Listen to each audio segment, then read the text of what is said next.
Ďakujem pekne. Takže ja som si tú trasu vyskúšala medzi Starou Ľubovňou a Popradom. Naozaj nie je to ružové, naozaj tí ľudia trpia.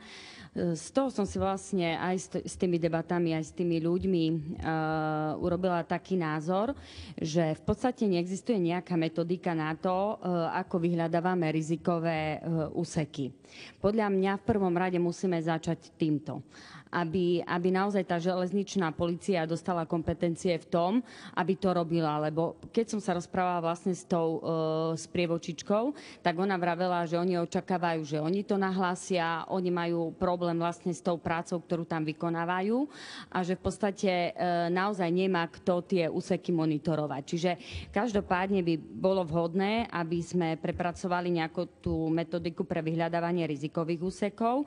Ja tiež vidím veľmi zaujímavý pohľad cez tie rómske hliadky. V podstate, keď to zapričinuje táto komunita, bolo by dobré, aby jednak taká vyváženosť, aby sme tu možno neatakovali ministerku, ale naozaj tí, ktorí to zapričinujú, aj následne možno vyrovnávali a kompenzovali tie problémy. No a tretiu vec, ktorú chcem povedať, pani ministerka, je tiež to, že tie trestné činy a ten počet, ktorý ste povedali, sa mi tiež nevidí, že je to celkom tak.